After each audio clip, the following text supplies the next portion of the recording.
ਇਹ ਨਵੀਂ ਅਜੀਬ ਜੀ ਗੱਲ ਹੋਈ ਹੈ ਪਹਿਲੀ ਵਾਰੀ ਇਨ ਦੀ ਹਿਸਟਰੀ ਆਫ ਪੰਜਾਬ ਈਵਨ ਇਨ ਹਰਿਆਣਾ ਕਿ ਸਿਰਫ ਸੈਕਸ਼ਨ 11 ਦੀ ਹਲੇ ਓਨਰਸ਼ਿਪ ਦਾ ਝਗੜਾ ਹਲੇ ਪੈਂਡਿੰਗ। ਕੋਈ ਦਲੀਲ ਸੀਗੀ ਸਟਰੋਂਗ ਜੀ ਚ ਤਾਂ ਕੋਈ ਦਮ ਹੋਵੇ? ਐਬਸੋਲੂਟਲੀ ਕੋਈ ਦਲੀਲ ਨਹੀਂ ਸੀ। 4 ਵਾਰੀ ਜੱਜ ਸਾਹਿਬ ਨੇ ਕੋਰਟ 'ਚ ਪੁੱਛਿਆ।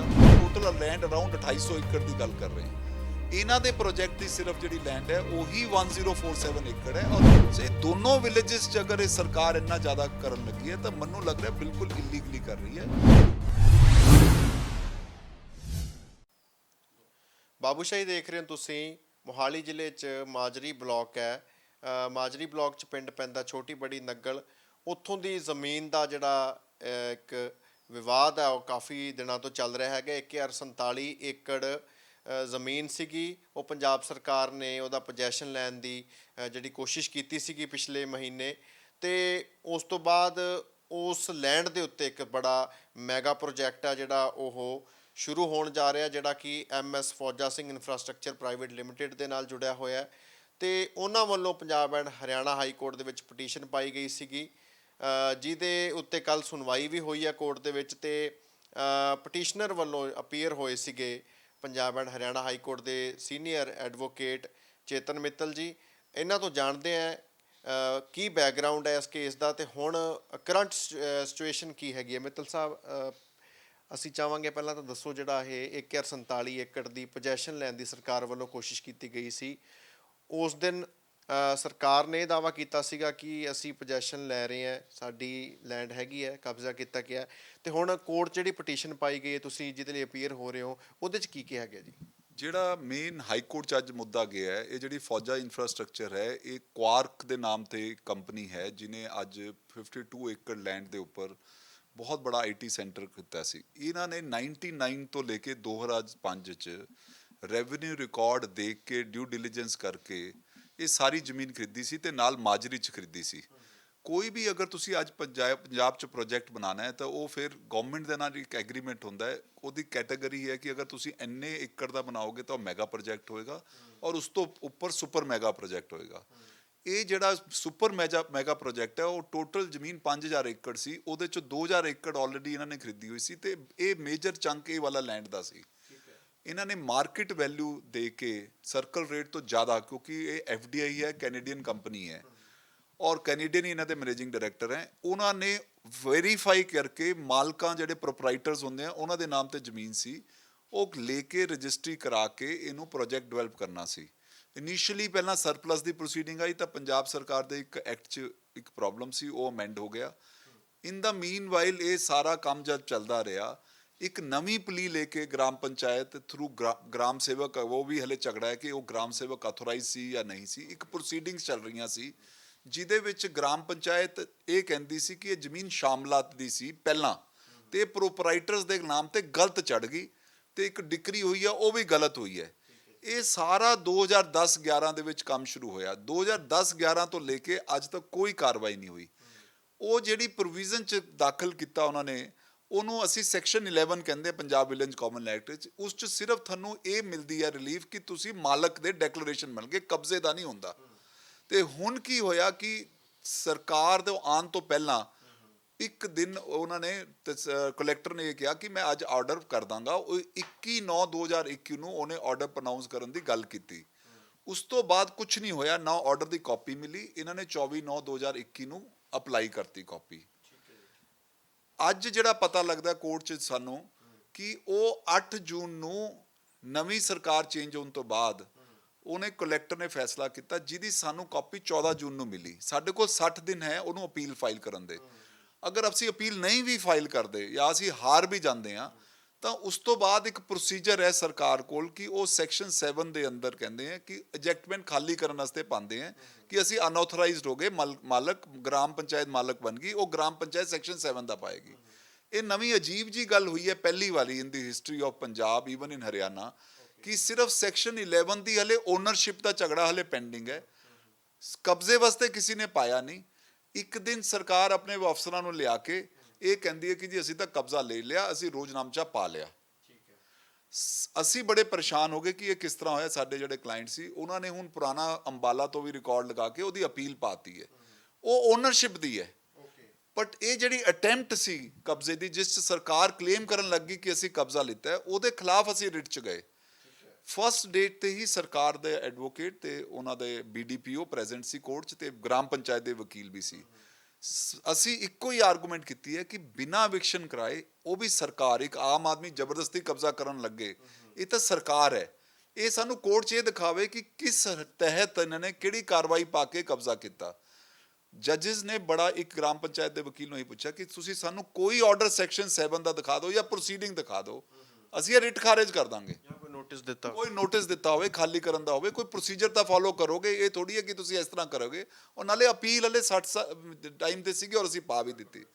ਉਹਨਾਂ ਨੇ ਐਡਮਿਟ ਕੀਤਾ, ਕੋਰਟ ਨੇ ਰਿਕਾਰਡ ਕੀਤਾ ਆਰਡਰ 'ਚ ਕਿ ਅਸੀਂ ਸੈਕਸ਼ਨ 7 ਦਾ ਕੋਈ ਆਰਡਰ ਨਹੀਂ ਪਾਸ ਕੀਤਾ। This is the most unfortunate part on the part of the government and government officials. ਔਰ ਇਹ ਰਿਕਾਰਡ ਹੈ, ਉਸ ਦਿਨ ਆਰਡਰ 'ਚ ਰਿਕਾਰਡਡ ਹੈ ਕਿ ਸੈਕਸ਼ਨ 7 ਦਾ ਕੋਈ ਨੋਟਿਸ ਹੀ ਨਹੀਂ ਦਿੱਤਾ। ਇਹ ਜਿਹੜਾ ਮਾਮਲਾ ਹੈ ਬਹੁਤ ਸੀਰੀਅਸ ਮਾਮਲਾ ਹੈ।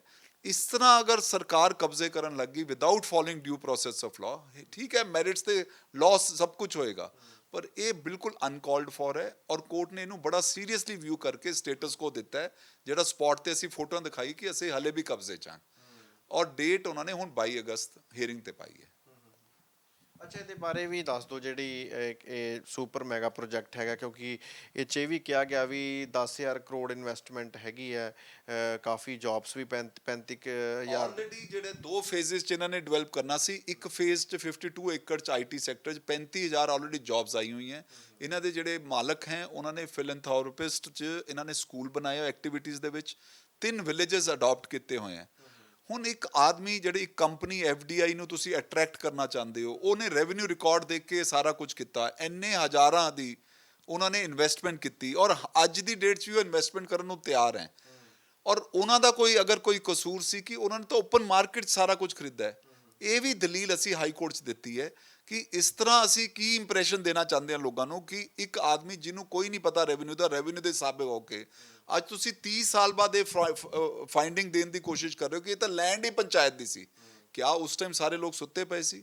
ਜਦ ਉਹਨਾਂ ਨੇ ਸੇਲ ਡੀਡ ਦਿੱਤੀ, ਉਹ ਮਾਲਕਿਆਂ ਨੂੰ ਪੇਮੈਂਟ ਕਰਤੀ, ਤੁਸੀਂ ਸਟੈਂਪ ਡਿਊਟੀ ਲੈ ਲਈ, ਤੁਸੀਂ 30 ਸਾਲ ਬਾਅਦ ਅਗਰ ਇਸ ਤਰ੍ਹਾਂ ਰੀਓਪਨ ਕਰਨ ਲੱਗੇ ਕਿ ਜੀ ਇਹ ਤਾਂ ਗਲਤੀ ਨਾਲ ਚੜ ਗਈ ਸੀਗੀ ਮਾਲਕਾਂ ਤੇ। ਔਰ ਜਦ ਕਿ ਸਾਡੇ ਕੋਲ ਰਿਕਾਰਡ ਹੁਣ ਜਿਹੜਾ ਅਸੀਂ ਮਿਹਨਤ ਕਰ ਰਹੇ ਹਾਂ ਉਹ 100 ਸਾਲ ਪੁਰਾਣਾ ਵੀ ਰਿਕਾਰਡ ਕਢਾ ਰਹੇ ਹਾਂ, ਉਹ ਮਲਕੀਅਤ ਮਾਲਕਾਂ ਦੇ ਹੀ ਚੜੀ ਰਹੀ ਹੈ। ਤੇ ਇਸ ਤਰ੍ਹਾਂ ਦਾ ਅਗਰ ਅਸੀਂ ਮੈਸੇਜ ਦੇਵਾਂਗੇ ਤੇ ਅਦਰਵਾਈਜ਼ ਵੀ ਪੰਜਾਬ 'ਚ ਕੋਈ ਵੀ ਆਉਣ ਨੂੰ ਇਨਵੈਸਟਮੈਂਟ ਕਰਨ ਨੂੰ ਤਿਆਰ ਨਹੀਂ ਹੋਏਗਾ। ਇਹ ਵੀ ਅਸੀਂ ਗੱਲ ਆਪਣੀ ਰਿਟ ਪਟੀਸ਼ਨ 'ਚ ਕਹੀ ਹੈ। ਅੱਛਾ, ਇਹਦੇ ਜਿਵੇਂ ਤੁਸੀਂ ਵੀ ਜ਼ਿਕਰ ਕੀਤਾ ਵੀ ਸਟੈਂਪ ਡਿਊਟੀ ਵਗੈਰਾ ਉਦੋਂ ਲਈ ਸੀ, ਤੇ ਉਦੋਂ ਸਰਕਾਰ ਨੂੰ ਕਾਫੀ ਫਾਇਦਾ ਵੀ ਹੋਇਆ ਹੁਣ ਇਹਨਾਂ ਚੀਜ਼ਾਂ ਨਾਲ। ਉਹਦੇ ਨਾਟ ਓਨਲੀ ਉਹਨਾਂ ਦੇ ਕਰਕੇ ਫਾਇਦਾ ਹੋਇਆ, ਜਿਹੜੀ ਇਹਨਾਂ ਨੇ ਉੱਥੇ ਆਲਰੇਡੀ ਡਿਵੈਲਪਮੈਂਟ ਕੀਤੀ ਔਰ ਜਿਹੜੀ ਉਹ ਡਿਵੈਲਪਮੈਂਟ ਕਰਨ ਜਾ ਰਹੇ ਹੈ ਔਰ ਜਿੰਨੀ ਉਹ ਅਦਰ ਐਕਟੀਵਿਟੀਜ਼ ਕਰ ਰਹੇ ਹੈ, it is of one kind, ਇਹ ਦੇਖਣ ਵਾਲੀ ਹੈ। ਔਰ ਅੱਜ ਦੀ ਡੇਟ 'ਚ ਜਿੰਨੇ ਵੀ ਇਨਵੈਸਟਮੈਂਟ ਦੇ ਬਹਾਨੇ ਮੈਗਾ ਪ੍ਰੋਜੈਕਟ ਆਏ ਜਾਂ ਸੁਪਰ ਮੈਗਾ ਪ੍ਰੋਜੈਕਟ ਆਏ, ਇਹ ਸਿਰਫ ਇਹੀ ਸਰਵਾਈਵਿੰਗ ਸੁਪਰ ਮੈਗਾ ਪ੍ਰੋਜੈਕਟ ਹੈ ਪੂਰੇ ਪੰਜਾਬ 'ਚ। ਉਹਦੇ ਵਿੱਚ 6 ਮਹੀਨੇ ਇਹਨਾਂ ਨੂੰ ਆਪਣਾ ਸਾਰੇ ਰਿਪੋਰਟਾਂ ਦੇਣੀ ਪੈਂਦੀਆਂ। ਸਿਰਫ ਇਹੀ ਕੰਪਲਾਇੰਟ ਸੁਪਰ ਮੈਗਾ ਪ੍ਰੋਜੈਕਟ ਪੂਰੇ ਪੰਜਾਬ 'ਚ ਰਹਿ ਗਿਆ, ਉਹੀ ਸਿਰਫ ਇਸੀ ਕੰਪਨੀ ਦਾ ਹੈਗਾ। ਹੋਰ ਕੋਈ ਸਭ ਦੌੜ ਗਏ, ਸਭ ਬੈਕਆਊਟ ਕਰ ਗਏ। ਇਹ ਵੀ ਅਸੀਂ ਗੱਲ ਲਿਖੀ ਹੈ ਰਿਟ ਦੇ 'ਚ।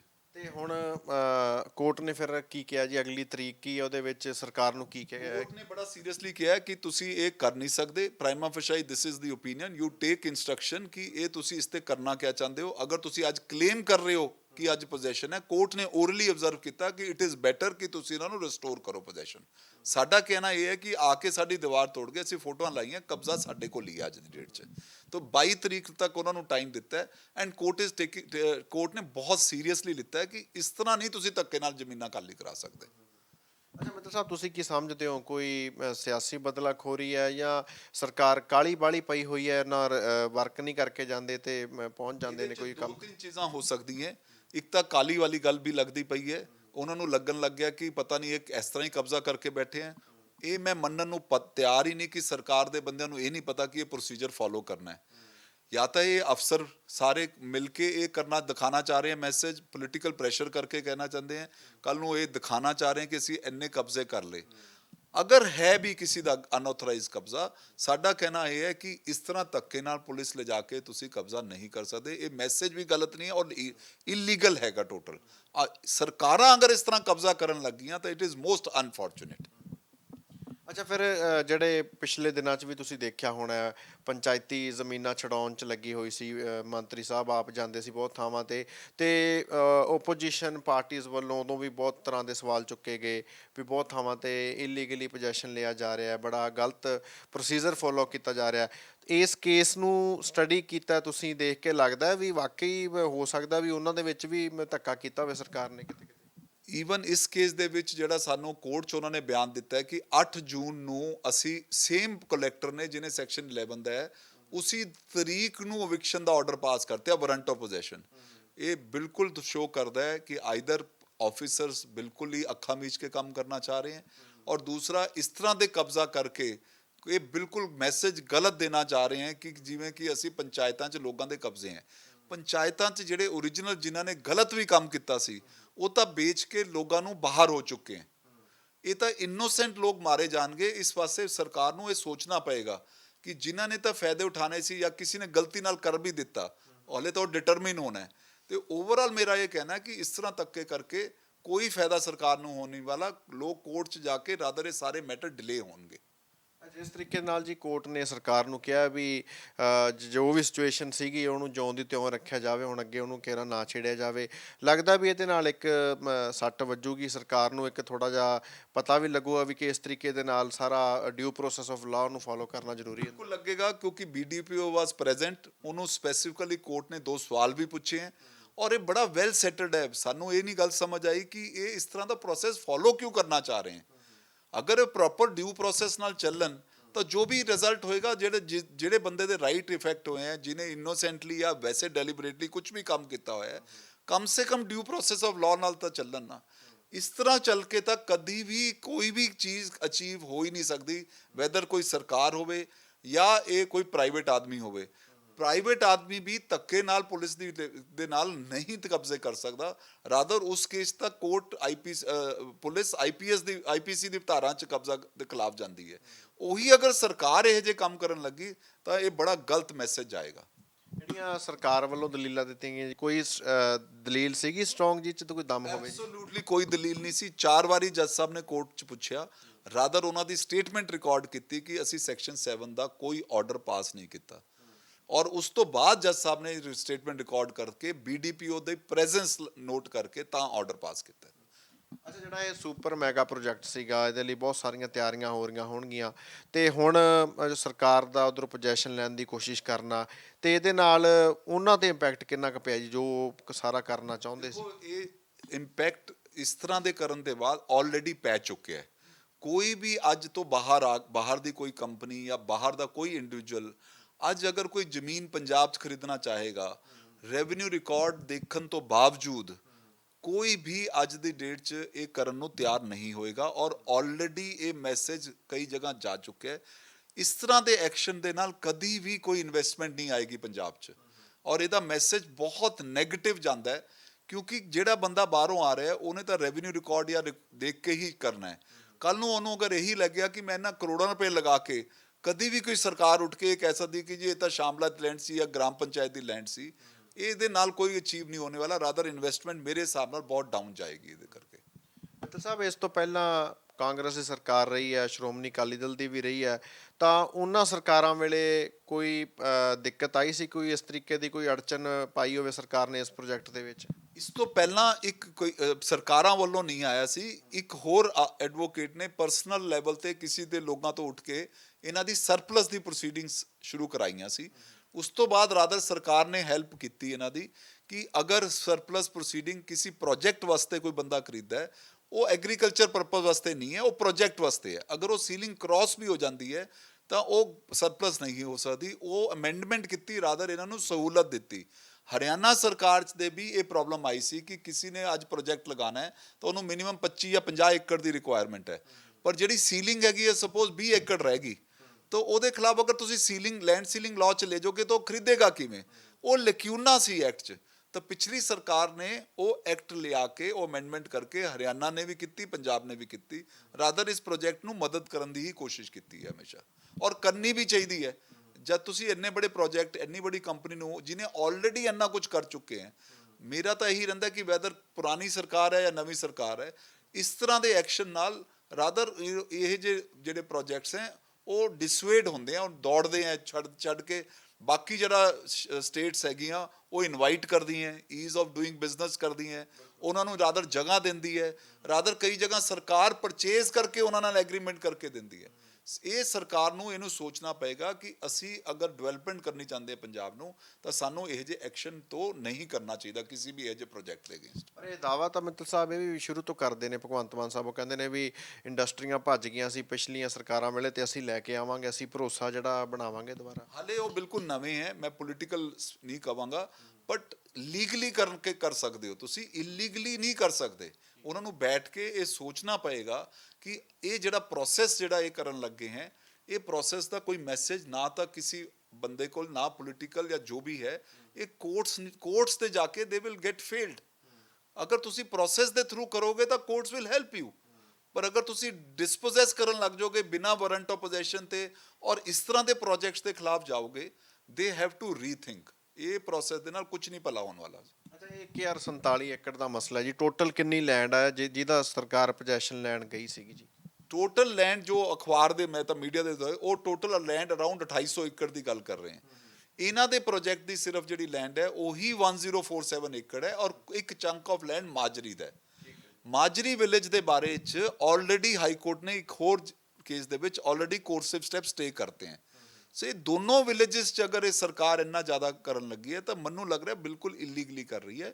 ਇਹਨਾਂ ਨੂੰ ਰੀਥਿੰਕ ਕਰਨਾ ਹੀ ਪਏਗਾ ਔਰ ਐਕਸਪਰਟਸ ਤੋਂ ਓਪੀਨੀਅਨ ਲੈ ਕੇ, ਪਲੱਸ ਇਨ ਦੀ ਲਾਰਜਰ ਬਿਜ਼ਨਸ ਇੰਟਰਸਟ, ਜਿਹੜੇ ਇਹੋ ਜਿਹੇ ਪ੍ਰੋਜੈਕਟ ਹੈ ਜਾਂ ਜਿਹੜੇ ਸਬਸੀਕੁਐਂਟ ਪਰਚੇਜ਼ਰ ਹੈ ਜਿਹਨਾਂ ਦੀ ਬੋਨਾਫਾਈਡੀ ਸੀ, ਉਹਨਾਂ ਨੇ ਰੈਵਨਿਊ ਰਿਕਾਰਡ ਦੇਖ ਕੇ ਉਹਨਾਂ ਨੂੰ ਅਸੀਂ ਪ੍ਰੋਟੈਕਟ ਕਰਨਾ ਚਾਹੀਦਾ ਹੈ। ਮੇਰੀ ਤਾਂ ਐਡਵਾਈਸ ਸਰਕਾਰ ਨੂੰ ਇਹੀ ਹੋਏਗੀ। ਬਹੁਤ ਬਹੁਤ ਸ਼ੁਕਰੀਆ ਜੀ ਜਾਣਕਾਰੀ ਦੇਣ ਲਈ। ਸੋ ਐਡਵੋਕੇਟ ਚੇਤਨ ਮਿੱਤਲ ਜੀ ਨੇ ਦੱਸਿਆ ਕਿ ਇਸ ਤਰੀਕੇ ਦੇ ਨਾਲ ਹਾਈ ਕੋਰਟ ਵੱਲੋਂ ਸਰਕਾਰ ਨੂੰ ਹੁਣ ਕਹਿ ਦਿੱਤਾ ਗਿਆ ਹੈ ਵੀ ਜਿਹੜਾ ਪੋਜੈਸ਼ਨ ਲੈਣ ਦੀ ਕੋਸ਼ਿਸ਼ ਕੀਤੀ ਗਈ ਸੀ 1047 ਏਕੜ ਜ਼ਮੀਨ ਹੈ ਜਿਹੜੀ ਮਾਜਰੀ ਬਲਾਕ 'ਚ ਪੈਂਦੀ ਹੈ, ਪਿੰਡ ਛੋਟੀ ਬੜੀ ਨੰਗਲ, ਜਿੱਥੇ ਸੁਪਰ ਮੈਗਾ ਪ੍ਰੋਜੈਕਟ ਹੈ ਜਿਹੜਾ ਕੁਆਰਕ ਸਿਟੀ ਦੇ ਨਾਲ ਜੁੜਿਆ ਹੋਇਆ ਉਹ ਸ਼ੁਰੂ ਹੋਣ ਜਾ ਰਿਹਾ ਹੈਗਾ, ਤੇ ਉਹਦੇ ਵਿੱਚ ਜਿਹੜੀ ਸਥਿਤੀ ਹੈ ਉਹ ਜਿਉਂ ਦੀ ਤਿਉਂ ਰੱਖੀ ਜਾਵੇ, ਅਜੇ ਕੁਝ ਉਹਦੇ ਵਿੱਚ ਨਾ ਕੀਤਾ ਜਾਵੇ। ਅਗਲੀਆਂ ਹੀਅਰਿੰਗਸ ਜਿਹੜੀਆਂ ਹੋਣਗੀਆਂ ਉਹਦੇ ਵਿੱਚ ਦੇਖਣ ਵਾਲੀ ਗੱਲ ਹੈ ਵੀ ਸਰਕਾਰ ਤੋਂ ਵੀ ਜਵਾਬ ਮੰਗਿਆ ਜਾਊਗਾ ਤੇ ਉਹਦੇ ਵਿੱਚ ਕੀ ਨਿਕਲ ਕੇ ਆਉਂਦਾ। ਪਰ ਫਿਲਹਾਲ ਇਹ ਜਿਹੜਾ ਸਰਕਾਰ ਵੱਲੋਂ ਲਗਾਤਾਰ ਜਿਹੜੀਆਂ ਜ਼ਮੀਨਾਂ ਨੂੰ ਛਡਾਉਣ ਦਾ ਇੱਕ ਪਾਸੇ ਕੋਸ਼ਿਸ਼ਾਂ ਕੀਤੀਆਂ ਜਾ ਰਹੀਆਂ ਨੇ, ਕਈ ਦਾਅਵੇ ਵੀ ਕੀਤੇ ਜਾ ਰਹੇ ਨੇ, ਪਰ ਉੱਧਰ ਹੀ ਜਿਹੜੇ ਕੋਰਟਾਂ ਦੇ ਵਿੱਚ ਵੀ ਮੈਟਰ ਪਹੁੰਚ ਰਹੇ ਨੇ ਤਾਂ ਕਿਤੇ ਨਾ ਕਿਤੇ ਸਰਕਾਰ ਦੇ ਪੂਰੇ ਪ੍ਰੋਸੈਸ ਤੇ ਵੀ ਇਹ ਸਾਰੀਆਂ ਚੀਜ਼ਾਂ ਸਵਾਲ ਖੜੇ ਕਰਦੀਆਂ ਨੇ। ਚੰਡੀਗੜ੍ਹ ਤੋਂ ਕੈਮਰਾਮੈਨ ਆਕਾਸ਼ਦੀਪ ਦੇ ਨਾਲ ਹਰਸ਼ਬਾਬ ਸਿੰਘ ਸਿੱਧੂ, ਬਾਬੂ ਸ਼ਾਹੀ ਟਾਈਮਸ।